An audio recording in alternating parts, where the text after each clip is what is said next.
What's going on, everyone? It's Bales, and welcome back to another AFL Fantasy Trade Talk video ahead of round 23. So the second last Trade Talk video of the season, so only 2 weeks to go. And as you can see, even by like the most trade-in players, you've got a few players on 2K, but then drops off. So obviously we can just see that amount of a few people have dropped. Obviously, a fair few people have dropped off by now, but there's still a fair few people playing fantasy. So we'll get stuck into all the most trade-in-out players there. But I don't think they'll be too sort of in depth than what we normally do, just because I think a lot of them are good options and fairly obvious. So. But yeah, we will get stuck into it. But as always, before we do, if you are enjoying the content around here, then make sure you do smash a big thumbs up on the video.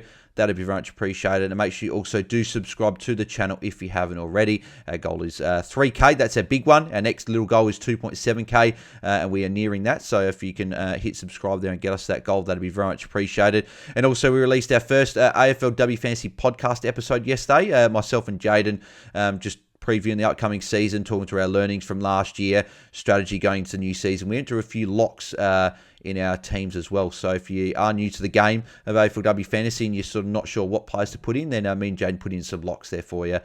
So you could even help with getting a team started there. So make sure you guys do check that out. And we do have an open league as well for AFLW Fantasy. So the league code is A6PC45I2. So I'll even put that in the description, stuff like that, and also I'll be tweeting it out across all the socials, so make sure you go and follow at BarsDT so you can join that. But it should be good fun. Looking forward to the season starting in a few weeks' time. So yeah, let's get stuck into the most trading players. So Dylan Moore's at number 1, 3.2k. Coach have traded him in. Richmond this week, great matchup. Then he's got North next week. I think it's just a very good option. 132 last week with 15 mark, which was massive. Didn't get much involved in the score. I think he only had the one behind in the end. So if you get a couple of goals, it could have even been bigger. So he just did it with just purely just those plus sixes there. Yeah, one behind. So and he kicked 5 goals to get the other 132. So he's got the ability to put up just a massive day if he kicked a couple of goals there. So I'm just having a look. So if he took what's that? 15 plus sixes. 90 points. That's absolutely massive just from plus sixes there. So huge for Dylan Moore. Obviously, I know sometimes he would have handballed it there, but yeah, massive day for him, and he's a very good option to be bringing in my number 1 forward target this week. Rowan Marshall was at number 2, 2.8k, jumping on him. Great matchup this week against Geelong, and then finished off with Carlton, which is another great matchup. So him and Cherry, you just need both. Marshall, great option this week still. And if you don't have him, you just need him in. So Marshall is a great option at number 2. Number 3, Nick Newman. Great option. Again, all these guys are really good options. So Nick Newman, West Coast and St Kilda. He's gone 145 and 116 his last 2 games. He's in really good form, and obviously we saw what he did at the back end of last year, going big, and it's looking like he's doing very similar again. So Nick Newman, great option, and would probably be my number 1 defender option there. Dan Curtin, 2.1k, jumping on him. So I expect him to play both games for the Crows and not involving any sub-vests. I think he played pretty decent on the weekend, particularly the last quarter when he kicked a couple of goals. I think he's like 224k or something like that, maybe 221. Yeah, 224, defender mid-eligibility. If you don't need the 24, or the 24k is not going to hurt your trades this week or next week, I'd be jumping on him as a bit of cover, potentially for your defence and your midfield. So Dan Curtin would be my downgrade option if you're looking there. Tristan Cherry, number 5, again, very similar to Marshall, very good option. He's been number 1 player in the competition. Obviously, the last 3 weeks, 3 150s in a row. Only 3 players have done that. Tom Rockcliffe and Tom Mitchell. So very good company there. And with Tim English out this week, there is a chance that the X-Bomb could become the first player to hit 4 in a row. So we'll be watching with interest there, and I'd be bringing him in. Great match, obviously, I mentioned with English being out against Cherry against the Bulldogs. Could be a massive score there. And then he's got Hawthorn next week. Lloyd Meek, pretty good matchup there as well. So Cherry, great option if you can afford the $1.1 million price tag. Number 6 is Jack Sinclair. Geelong this week, then Carlton, who are pretty beaten up at the moment. So Jack Sinclair is a very good option defence as well. And I've got Nick Newman just ahead of him with the matchups, but Sinclair is probably the number 2 defender that I like, and I'd be keen enough to bring him in this week there. Number 7, Tom Power. it's a bit nerve-wracking just because we don't know what role he's playing. Like, he played a bit more mid-forward last week, but he's obviously played defence. Zach Fisher he sounded like he'll be back in this week, but obviously if Sheasel misses, that's probably a bad thing for Power because it means Power might play that forward role. Obviously, he's been great the last 3 weeks, 3 tons in a row. Even at the start of the year, it's similar to the form he was doing at the start of the year, just in a bit more of a different role. So, yeah, I don't mind him. But if you're going like a Dowling up ticket, I don't mind it. But if you're going like a Simca to him, like another forward to him, I don't know if I'd do that just because you could just trade him in and he goes a 50 or a 60, and you could trade a forward out that goes an 80 or a 90. So, with Power, it's a bit risky. I'd much rather Dylan Moore if you don't have him. But Tom Power could be an option there for you. So, Matt Kenny coming in at number 8. So, very interesting. Obviously, 134 last week. Obviously, a lot of injuries for Carlton at the moment. Went huge. 33 touches, 10 marks. Was massive there. Could be an option. Clearly, his season high score. And when he plays, he's normally pretty good. He's 68, 73, 56. Before that, obviously, he was sub against Collingwood there with a 68 and then 31 there. Obviously, Cherry's injured, so he could be a play.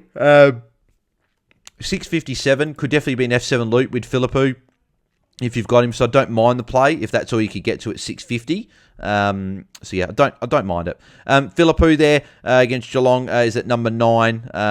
If I've done my ads correct, 2, 4, 6. Yeah, I've done that correct. So number 9. 1.3k jumping on him. Geelong this week, good matchup, and then goes into Carlton. Obviously, we just need to wait and see if he's named. But I expect he was. It was just illness, and hopefully it wasn't anything too bad, and he's back in this week. But I still really like him as an option at 525k. Again, Dowling to him only costs you 8k, and it's a easy F7 there. So I like Philippou as an option. Bont against North at number 10, great option. 126 earlier this year. He got a 140 or 150 last year against them. So good recent history against North. I just don't see who matches up on Bont from North. So yeah, Bont I really like there as well. And he's been inconsistent, but he still is averaging, what is that? Is he averaging 107.6? So he's still had a decent enough year in terms of fantasy. It's just obviously been a bit more up and down. We had a bit more of those ceiling scores back half of the year. So at least next year we know. Don't start with Bont. Bring him in the second half of the year. So some other players here. So Luke Ryan, I know he's gone back-to-back good scores, but I've lost both those games. I just couldn't trust it, especially with Giants and Port, the next 2 matchups. I wouldn't be looking at it, and I know that he could be an option. I just couldn't trust it. Gawn, Wits this week, tough matchup. And the Rucks is just Cherry and Marshall, so I wouldn't be looking at him. Sicily's interesting. So Richmond, then North in his last 2 games. Has been decent the last sort of month. 104, 81, 76, 140. So obviously he's been a bit up and down. Obviously 2 poorer scores and 2 good scores. He's got a ceiling, though, and obviously 2 great matchups. He's got a 137 against Richmond when they played early in the year, so that's obviously what people are looking at. And then North Melbourne, he scored a 66. So apparently someone said in their chat in the Q&A last night, Eddie Ford does play on him a little bit. So I know he did it last year. I don't know if he did it earlier on in the year. So it could be more of this week you bring him in, next week you trade. But yeah, someone to watch as well next year with Barras potentially going to Hawthorn. So Colin McKercher, I just don't know with the foot issues. It's a little bit risky. If he's the guy that you're keen on, I don't mind doing it, especially if you could maybe loop. But obviously they're playing on the Sunday, so you probably can't. I don't mind him. Probably more one the black book for next year. So I just prefer, I think, other options just for a bit more safety, personally. Dawson, I'd love to sit here and say bring him in, but with the fact they've got Port then Sydney, you get the Jordan tag there. I just can't. I just don't think I could recommend him with those tough matchups, even though he was good on the weekend with a 126. So, but again, another one that could be underpriced a bit for next year. Move to the most traded out players. So Tim English, obviously he's out this week, so he's got to go. And it was a tough matchup against Cherry anyway, and I think a lot of people are going to move English out to get Cherry or Marshall, whichever one they didn't have. So obviously he's a must trade. Hayden Young, he can go. Yeah, he's obviously the ceiling's just not there at the moment. So if you got stuck with him, I still don't hate it, but I think there are better options trading and going him up to a Sinclair, Newman. One of these guys I think is an option. Short Manor, yeah, he can go again. He's at a decent enough price. What is he priced at? Yeah, 544, so 19k you save, even just going to a Philippou, and even if you just got a little bit more cash, you can upgrade him. So yeah, Mana can go, Dowling can go. I'm not sure if he gets back in this week just because the Crows had a win, but yeah, even still, 517k can go again to Philippou, or if you need the cash to go down, that can happen as well. Lawson Humphries, I'd be happy to keep, especially if you don't have a D7, and he would be cover for Sheasel. I would, just in case Sheasel was laid out, and he might even be confirmed out potentially. We just don't know what's happening with that. There, hopefully we'll get a bit of clarity before Friday. But yeah, Humphries got St Kilda this week. Great matchup for defenders, and he's been a solid enough scorer. Like, he's been still getting 60 plus in. I think he's gone 60 plus in every game, if I'm not mistaken. He had that one bad one against the Dogs with a 49. But that was really sort of bad conditions in that one. But besides that, has gone over 60. He's gone over 69 every game, actually. Besides that game, he's gone 69 or more. So he's safe for more often not for a 70. But even this game against Collingwood is the one I want to highlight. So you've got a 105, good matchup. St Kilda, good matchup as well. I could see him putting up an 80 or a 90 this week and being decent cover there. So Humphries, I'd be happy to keep for an extra week with that matchup. But hey, if you can go him to a Roberts as your D7, then that's definitely a play you could look at as well. Caleb Sarong, I think he's got to go with Bedford this week. Then he's got Port next week. But the Bedford tag we know is a hard tag, and that will definitely be going, I think, his way. So he would be gone for me. Zach Taylor can go. Obviously was the sub last week, but at the end of the day, he's got a little bit of money on his head there. He is up at 378. So yeah, he can go. Grundy can go just to get Cherry and Marshall. They're the guys you want, so he can go. Dacos, if you've got him now, I'd probably just hold. I think if trading him now, you've missed the two matchups that you were going to trade him for, being Sydney and Carlton. But the fact that he's now got Brisbane, who may or may not run a tag, and then Melbourne, who I don't think will run a tag anymore because Melbourne are done for the season. So Dacos, I might even target him next week just because of that matchup. So I probably wouldn't worry about trading him out now. I'll probably just hold, but a few people are trading him out. Obviously, seeing that lower score last week. But hey, as a non-owner, looking at targeting him next week, 118 break even. He'll drop a bit, and 846 a decent price when I target him. So, but yeah, then you got then obviously Evans can go, obviously rookie, but he can go. His scores haven't been there as much of late. Jai Simpkin, again, sort of if you're trading, who are you going to? If it's to a Dylan Moore, tick it off. If it's to even a Tom Powell, could you realistically say that? Could you definitely tell me that Jai Simpkin is going to score less than Tom Powell this week? I don't think you can. So if it's not like one of those top couple of forwards or a Dylan Moore, and Dylan Moore's in the conversation with the top 5 forwards, I just probably wouldn't worry about it. I'd just leave him at F6 there and loop with a Philippou if you've got him. Kernow's obviously got to go because he's obviously out. Bailey Dale's got North. I'd probably keep for a week. Trade him out next week against the Giants, but I'd probably hold for this week. But again, if him to Newman or someone's the trade you're doing, you could tick that off. Sean May can go. Caldwell wouldn't be trading because, again, who are you going to? And I wouldn't go Caldwell to Moore. I'd go one of the other, because I'm sure you've got other forwards that you could trade to Dylan Moore to get that trade done. Ed Richards can go. Trent Rivers can go. So, yeah, a few of those guys are not getting it done in their positions. In terms of top 5 targets, because people are still bringing him in, I'm still going to put Tristan. I'm going to put Tristan Cherry at number. Actually, no, I won't put him at number. Actually, do I put him at number 1? No, I won't.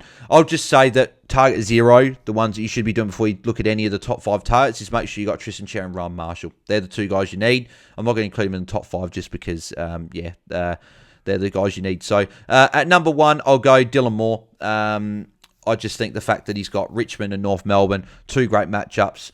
In a forward line where you've got the top few, and then if you don't have him, he's the guy I'd be looking at. So he's my number 1. I've got Nick Newman at number 2, West Coast this week, which I don't know if he'll score huge against, just with Carlton a bit beat up. He could go quite well, though. He's got the ceiling as well, so that's why I like him. And he's got Saints in the last round, which could be massive. So Nick Newman's my number 2.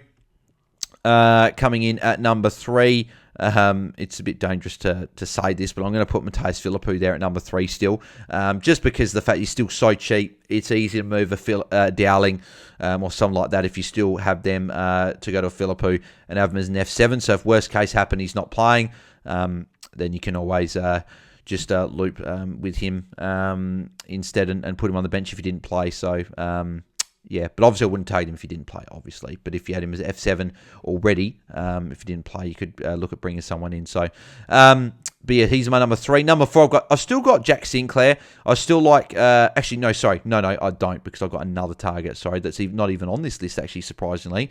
I got Noah Anderson at number 4. I nearly forgot him, almost. I got Noah Anderson at number 4.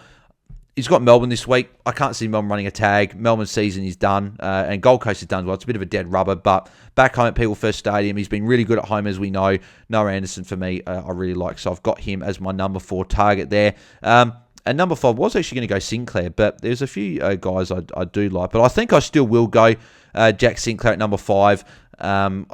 Again, Geelong this week's decent, and Carlton, who are beaten up as well in the final game of the year. Sinclair could go quite well there, so... yeah, I think he's a really good target still, and obviously he's had another very good year, and back half of the year he always goes well, and he's done it again. So Sinclair for me would be number 5. But I do like Bont as well, who again could easily push Sinclair out of the top 5 spot, and there is obviously a very big case to be made that he could. I'm just worried about the Giants matchup in the final round for Bont. I think Bont's still a very good target if you don't have him. A lot of people already do.